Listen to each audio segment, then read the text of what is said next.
to heat up your frozen dinners, grab your TV tray, and settle in for another episode of the Plus Platoon, your podcast for all things Disney Plus, brought to you by Disney Plus fans. Watch along with us every week as we cover all the new, the old, the good, and the bad on Disney Plus. So put down that remote, don't touch that dial, and welcome your fabulous Plus Platoon host.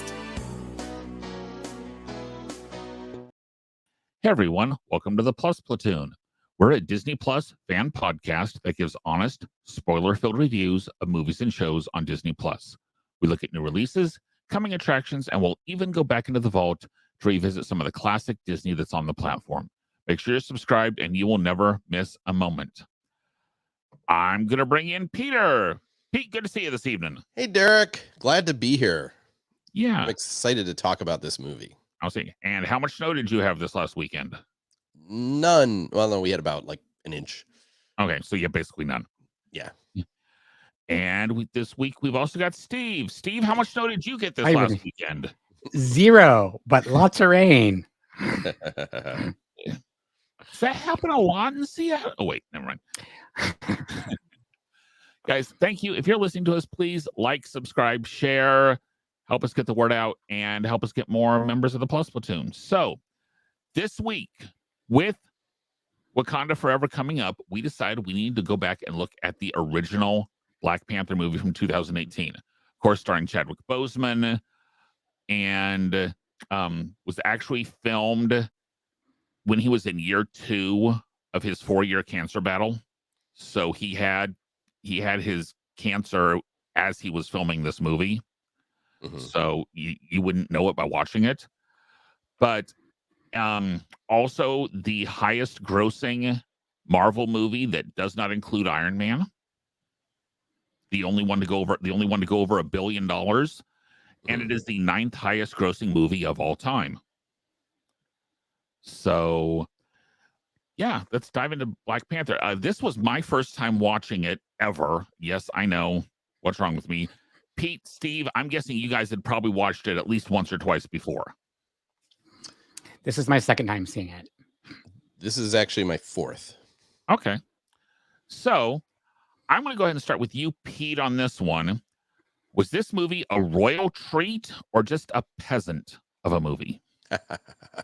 Well, I'm probably giving it away by saying this is my 4th time watching it, considering it's only been around for 4.5 years. Mm-hmm. I love this movie. It is, I talk about it being in my top 5, but rewatching it, I'm probably going to put it at number 3 of Marvel movies for me. Top 5 all time or top 5 of Marvel? Marvel. Okay. Marvel. It to me, it was well deserved at the time. It was nominated for Best Picture. Again, well deserved. I think this is just a great movie. I mean, obviously with this group of people, we're not going to talk too much about the cultural impact. I don't think that would be appropriate, but I think we can still talk about the movie as a whole, of course. And to me, it's a movie that has more to say than a typical Marvel movie in that, really talking about the isolationism of if you are a country or part of a society where you're where you're much better off than those around you, should you keep to yourself and just worry about yourself? Should you use that power to help others, or should you use that power to your advantage and as the Killmonger in here, the bad guy, wants to do, use that power to basically take over, to show your power. And I think that, it really, it talks about those things in a way that all of them, you can see all sides to it. Now, I don't think you look at the bad guy in this and go, oh yeah, he's right. But I think you understand his point of view, which I think is important. The acting is fantastic all around in this movie. great, well cast, superb acting. I think generally the action scenes, though there's really only 2 big action scenes in it, I think they're both really solid. I think the story is well told and is tight enough.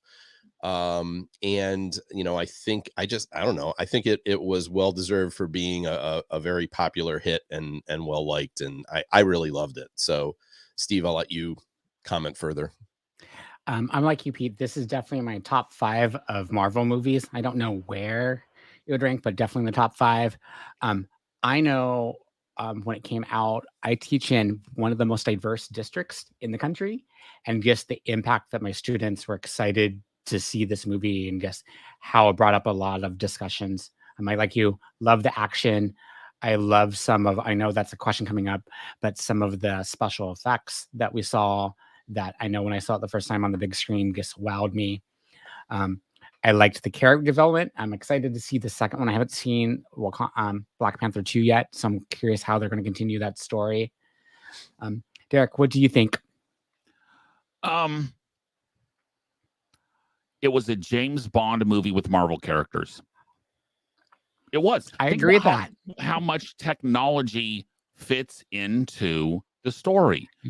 You've got a main character. You've got someone who has a long-time grudge. You've got you've got control for power. You've got stuff having been stolen and have to get returned to its rightful owner. You even got a casino scene. Exactly. It's a James Bond movie. Yeah, I can see that. Yeah. And Derek, I was thinking that this weekend. Good or bad, Yeah. but it's a James Bond movie. I would also argue you could walk in at about the 50-minute mark and not be lost. You could skip the first 50 minutes and still understand what's going on. Because or whenever the cousin shows up, but if you go about 5 minutes before that, when they're trying to kill a Claw. Is it Claw? Okay. Claw, yeah. Whenever they're trying, at that point forward, you could walk in and not miss much. Now, would you have missed, understanding why the one group of people, he owes T'Challa his life, that kind of stuff? Yes, you'd miss that. To me, the whole vibranium being stolen plot was incredibly secondary. Like, not really. It reminded me of some of those Simpsons episodes where until the first commercial, there's one plot, and then after the first commercial, there's a whole nother show. That was this movie. Now, I actually kind of enjoyed this movie. And for me to enjoy something Marvel is a big deal. I don't know where I would rank it in my, top 5 or whatever. And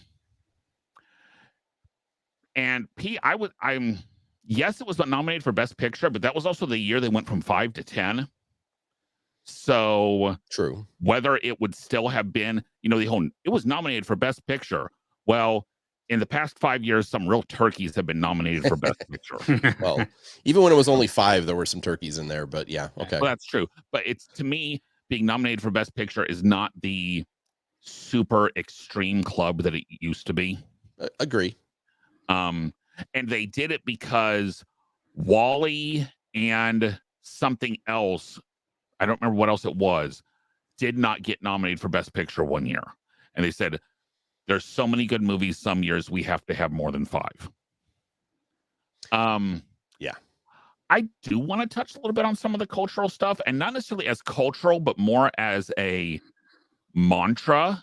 The whole line of, it's better to die free than to live in bondage. Mm-hmm. While I completely understand the cultural reference he was making, you could also tie that to, it's better to not succeed but be happy than to be successful and miserable. Mm-hmm. Yes, that is not how the line was intentionally written. And it was actually written, I read an interview with the scriptwriter. They thought the executives were going to cut that line. Instead, when the executives read through the script, they said, we're going to make lots of changes, but that line stays. Mm. And they actually expanded upon that plot line throughout the rest of the story.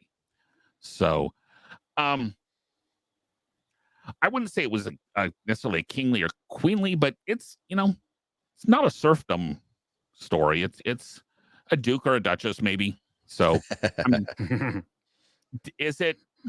Did I find myself getting a little long the first half? Yeah, but Well, I think a lot of the early stuff was to introduce us to this world, because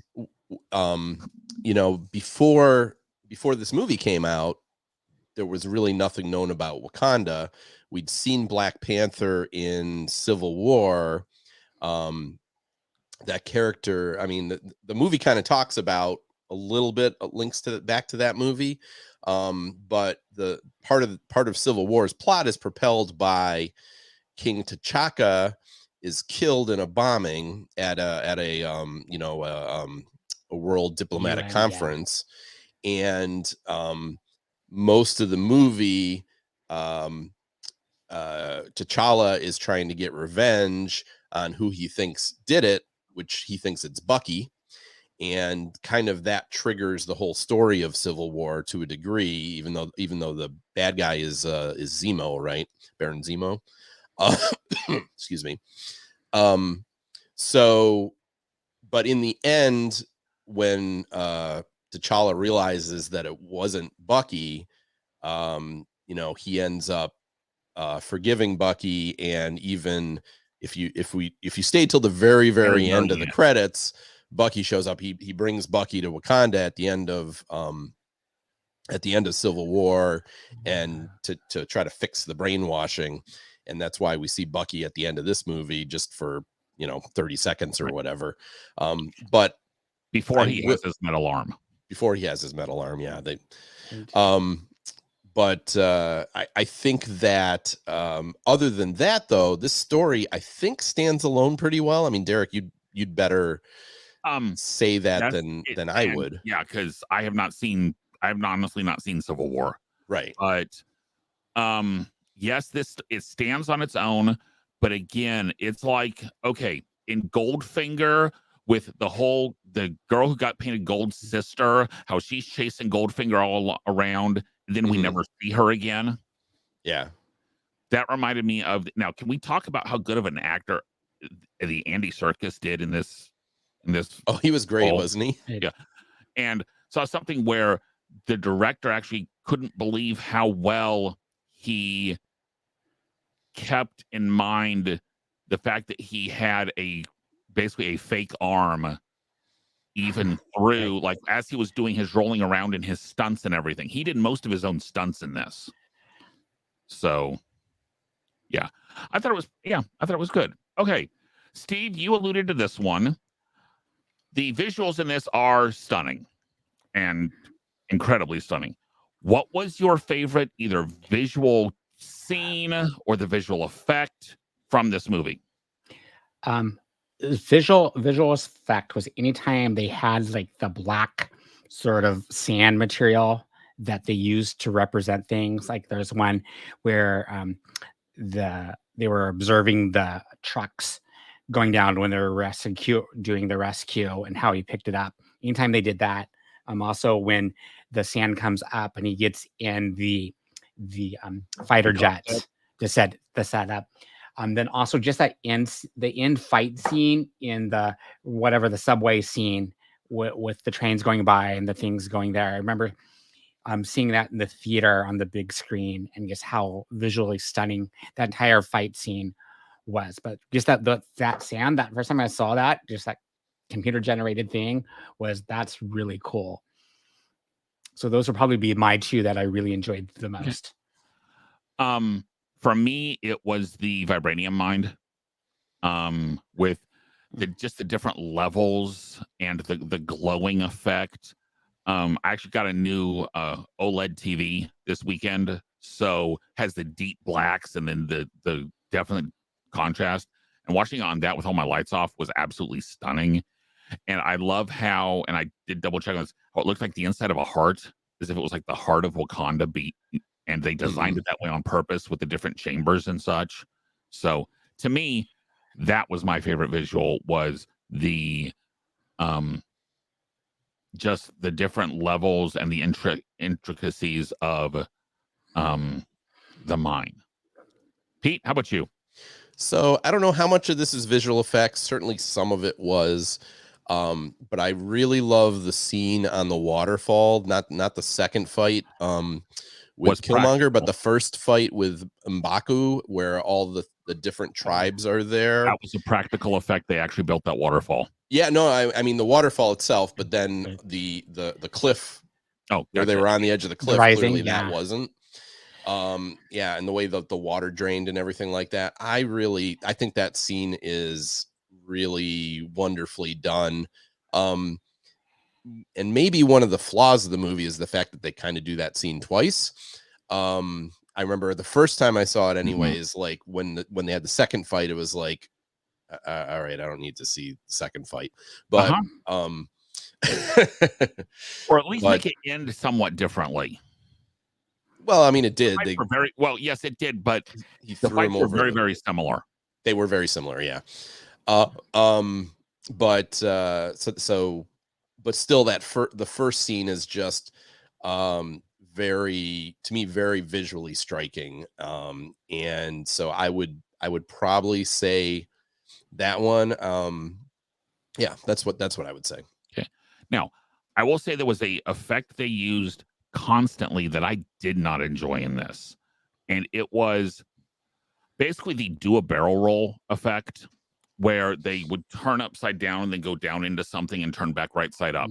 They did that a lot. It's like almost like you were like flipping, like you were the one flipping during the fight scene, and that really bothered me. As far as, okay, why do we need to be spinning again? Why do we need to be spinning again? So I just thought it was overused. Yeah, actually, it's not so much a special effect, though. They must have used some to do it. This viewing, I noticed in the casino fight, there was a scene where, and I'm not going to remember all the characters' names, but the girlfriend, played by Lupita Nyong'o, right? She's like fighting with a couple guys, and then they like follow her up the stairs, and they switch to Okoye fighting with other people, and then she ends up jumping down from the top level down to the bottom level, and then they go back to watching the other character fighting, and it's all in one shot. And this is the first time, at least the first time it really tripped with me, that one shot, that like, wow, that was really, and I mean, it's pretty good fight choreography too in there. So though I'm always amazed that a bunch of people with guns can't shoot somebody. I mean, yeah, he had his Black Panther thing on, but the other two shouldn't have been that hard. Yeah, I mean, maybe stormtroopers taught them. Could be. And with that many, with that many guns, and especially if they're hired guns, you're not going to hire guys that can't shoot straight. And they're, yes, I understand shooting Black Panther and it bouncing off, but the other two women didn't have any armor on. Right. Exactly. And at least for the girlfriend, there was no place to put the armor. So it's, but that's an issue with, that's kind of a cliche in all those kind of fight scenes and shootout scenes. So, yeah. Okay. For this last one, I'm going to add our producer, Gina, in. Gina. Hi. Hey. Great. I'm so excited to talk about my one question, my one answer. I haven't watched this movie in like 2 years. So when you asked me this question, I was ready. I had my answer already. And so sorry, before you go in, I have not seen any of the basically just about any of the previous. I haven't seen Civil War. I've seen parts of Endgame. I have never watched all of Infinity War. So to me, as a newbie, and Gina, I'll lead you into this then. Okay. If there is no T'Challa, if there is no Black Panther who then decides to share all of his technology with the world, how is the MCU different? And you nailed it. You talked about it previously too, about Bucky, the vibranium. Where what's the vibranium? Where is this stuff coming from? We wouldn't have any idea except for Cap's shield, because we're talking about how didn't the meteor land in Wakanda, and then so there would be no knowledge of any of this stuff. And then Bucky's arm, how did that happen? How did Bucky get fixed? How you would have all these empty answers, but vibranium was my number one. First thing was, oh, we'd have no vibranium. We wouldn't know anything. We wouldn't have the cool technology. We wouldn't know we wouldn't know how they got it or why it was even useful or who cared. Okay. What kind of technology comes about in the next couple movies? Okay, so that's the thing I'm trying to think of. There's so much. So I was trying to think, I was like, don't they use, okay, so we know Cap's shield. There was some other, I was trying to think of arm made of vibranium. Yes. Bucky's arm is made of vibranium, yeah. Yes. And then there was something else. I was like, oh, that's vibranium too. There's a bunch, like it's just always, it's throughout all, Doctor Strange has it. Like they all have usage of it. Okay. That was mine. Now, I also going back a little bit to the visual effects, did anyone else think that T'Challa's ship looked like the head of an electric razor? Yes. Totally. 100%. Totally. Especially when the fins came out. Yeah. So yeah. Okay. Anyway. Yeah, I was like, what's with the Norelco ad? Yeah. Yeah. So my answer is the MCU would not have vibranium except for Cap shield. And then you wouldn't have the whole Bucky storyline either. So that's the whole, you wouldn't have any understanding of how did he get fixed? How is his arm back? How is he? Yeah. So that's my Pete. Well, Rocket wouldn't have gotten Bucky's arm in the Christmas special. No. Well, I think outside of this movie, the biggest thing that came out of Black Panther and Wakanda was in Infinity War that they were trying to help remove Vision's stone right from his forehead, which they didn't manage to do. And so that's when they really got in the bigger world, was in basically Infinity War ends in Wakanda with Thanos's army fighting the Wakandans and the Avengers. So I think that, but other than that, even though they say they opened up, so to speak, I don't think they're really, when you get to the new movie, I don't think there's necessarily still a ton of sharing. They're opener than they are, but I don't think they're really sharing all of their technology necessarily. Right. So, but yeah, they're definitely. And how it would be different, ignore Wakanda Forever. So. Right. Yeah. No, I didn't get into that. So, and as I said, so this movie, I think, does, one of the things they did very well with this movie is make something that does stand on its own fairly well, but definitely Wakanda has a place to play in the bigger Avengers world. And I think Gina kind of hit it, that, helping with the technology and things like that. So Steve, you have anything else? Sort of branching off of you, I think it's where they can go next. So now if Wakanda is supposed to be opening up and sharing the technology shown, how does that affect future stories if they're going to be sharing the technology? Because you could see it that they're much more far advanced than the normal world. So how does that play into where stories can go? So I think if not there, then you're sort of stuck with, like you said, Bucky's arm in the shield and not really much out. So okay. I think Ant-Man used it too. Falcon's new suit is vibranium. Vibranium, yes. Vibranium. Oh, that's right. Yeah, yes. they gave so it's Falcon all vibranium. Yeah. Does T'Challa himself play a huge role in Infinity War or Endgame? As far as during some of the fights, I would say, well, again, the big fight in Infinity War, the Avengers end up losing. Yeah. And T'Challa is snapped, I guess it would be, right? Yeah. He ends up being snapped. So he doesn't really play that big a role in Infinity War and Endgame. Okay. In fact, Shuri plays, I think, no. Does Shuri end up okay? Shuri's okay. Yeah. Shuri and Okoye are okay, and they do play a little bit of a role, but it's other than bringing the army in from Wakanda at the end. It's the main. So it's and again, I think the same thing. We're not, again, I know we're not talking about the details of the sequel, but the sequel stands well on its own, except you really need to have seen Black Panther to watch the sequel, because you have to understand how these characters all interacted going into that movie and their relations to T'Challa, because I don't think it's a spoiler to say like T'Challa's dead in the movie. Not there. Yeah. So so there's definitely but again, I think that movie, you do not need to have seen Endgame or any of those other things to be able to watch Wakanda Forever. But you do need to have seen this movie. Right. For sure. All right.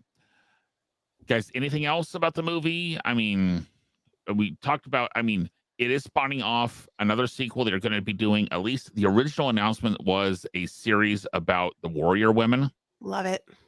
Love it. I have not heard anything about that in the last about year and a half or so, and that wasn't on this last year's Marvel announcements. And I'm not seeing any. They're too busy at DCA. They're working at DCA. I'm not seeing that series anywhere on the future Marvel timeline at all. So no, I can't imagine them not returning to this as well, because Wakanda Forever did they didn't do as well as the original, but it's still I think it did end up beating Doctor Strange, right? I think so. Mm-hmm. Sorry. Yeah, no, I think so. For the top Marvel movie of the year. So I think it's still gonna, I think we haven't seen the end of Wakanda in Marvel stories, but I'm not sure how much we're gonna be seeing it in the short term. Because you're right, they did announce that they were gonna do a TV series, but Doctor Strange actually beat Black Panther by about 110 million. Oh wow. So worldwide? Okay. Worldwide. Oh wow. Okay. Yeah. Black Panther did about 40,000 better in domestic. But worldwide, Doctor Strange was higher. So okay. And actually, so was Minions, but different category. Totally different category. Kids movie. In the United States, anyway, that's for a couple weeks from now. So as we always do, we're gonna do cups of pixie dust out of 5. Gina, do you want to rate it, or do you just want to pass since you haven't seen it in a couple of years? I'll rate it based on 2 years ago. So 2 years ago, when I watched it during the lockdown, it was a definite 4 out of 5. Okay. Very entertaining. Yeah. So I'm gonna give it.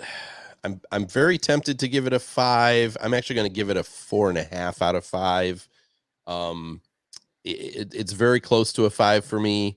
But there are a few scenes that I think are a bit drawn out, and but overall, I love this movie. As I said, it's definitely top 4, maybe top 3. So yeah, let's call it 4.5.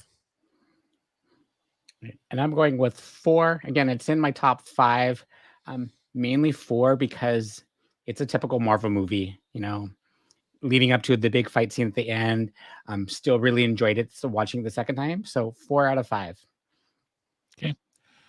I have always said rewatchability to me is kind of that step between a 2.5 and a 3. And I would watch the second half of this again, definitely.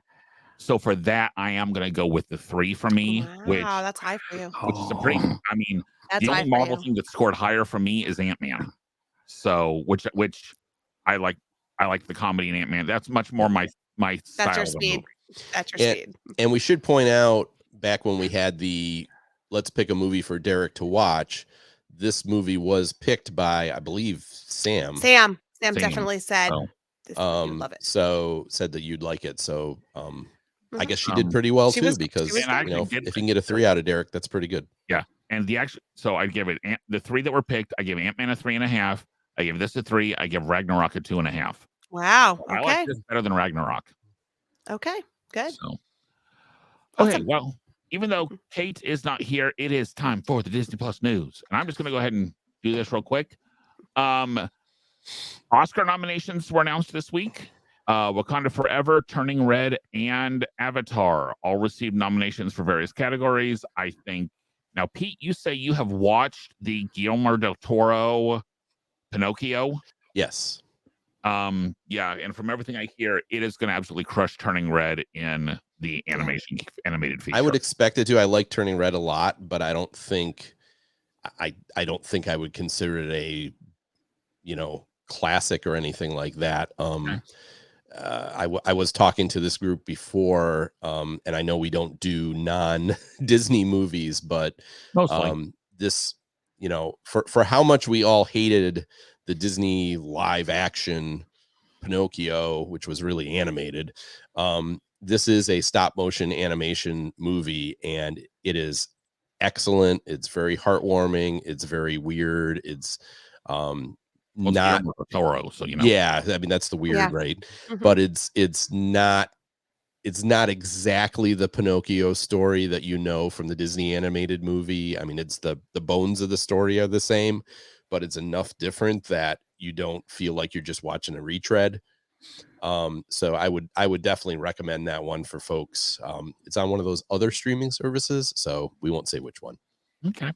You can I find know. Avatar got 1 nomination for visual effects. Mhm. Wakanda Forever. I do know that the actress who plays the Queen was nominated for Best Supporting. Yes. Mhm. Angela Bassett. Angela Angela Bassett, yeah. Bassett. And then I think it got costume design. Costuming. They got costuming. and Yes. Probably, I think sound design maybe, or something along those lines. Yeah, it's either sound or set something. Something with S. Sound, So, set, and yeah. costuming. We didn't talk about it in this movie that we just watched. I think the music in this movie is excellent too. Mhm. Yes, it is. Yeah, definitely. Also this week, the upcoming series Star Wars Skeleton Crew, which is a live action series starring Jude Law, has wrapped filming. The series is set to premiere in late 2023. Basically, it focuses around 10-year-olds lost in 10-year-olds space. who are like who are It's gonna be Lord of the Flies in space. basically rebellion orphans. Yeah, So Lord it's of the Flies Annie in space. it's Annie in space. I was think it's gonna Lord say, of the Flies. I thought it was more like High School Musical in space, but No, it's gonna be Lord of the No, Flies lost in it's a space. middle school musical. That's worse. No, it's gonna be Lord of the Flies lost in space. In space. It's gonna no, be- Lord of the Flies, aren't they 10? it's not going to be Lord of the Flies though. They've Because said there's it's an adult there. Okay, no, it's Jude Law. Wait a minute. they've So- said it's No. going to be very it's going to be more of a teen oriented show. So I Oh. don't think they're going to go Lord of the Flies. For those of you who don't remember Lord of the Flies, ask a junior or senior in high school because they've probably been forced to read it. And yes, I'm going to say forced to read it. Yeah. Okay. Next week, we are doing a series recap. There have been a bunch of series that have come across. A lot of them are like second and third seasons of series that we have just not had time to review. We've got High School Musical, the musical, the series. We've got Bad Batch. We've got the Santa Clauses. We've got the Mighty Mighty Ducks. Ducks season 2. Yeah. Big Shots, We've got Big Shot. Big Shot. And National so Treasure, and etc. That's what I put, etc. there's lots of them.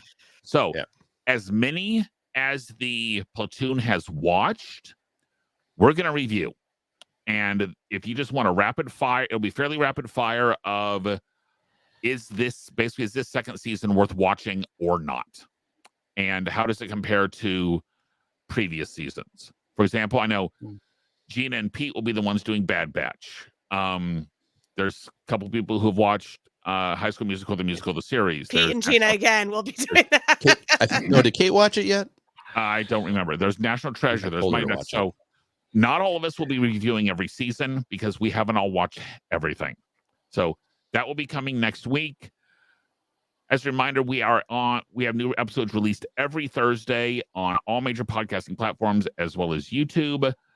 In 2 weeks, we will be doing our 100th episode, which is amazing that we've been doing this for 100 episodes. We will be going live on YouTube that week on a Wednesday. So Wednesday, February 15th, we will be doing a live come, comment, be a part of the show.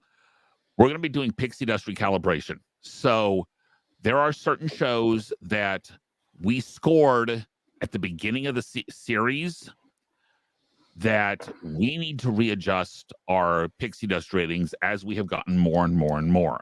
Because at the moment, we are Black Panther was our 72nd show that we have done pixie dust ratings for. So obviously there's some of those, a lot of us would probably like to change. Some of them a little, some of them probably want to change, at least a point or two on the room. So, and that's the one I'm waiting for. And I can't decide if we're going to do that one first or last for the people who have said that we're going to be very stingy with their ratings. Then rated it something that I can guarantee would not have rated it today. So that will be in 2 weeks on February 15th. Gina, Pete, Steve, thank you so much. Thank you so much to our listeners, and we will see everybody next week. Bye, guys.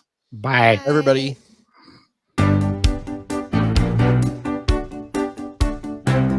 Thanks for watching this week's episode of the Plus Platoon.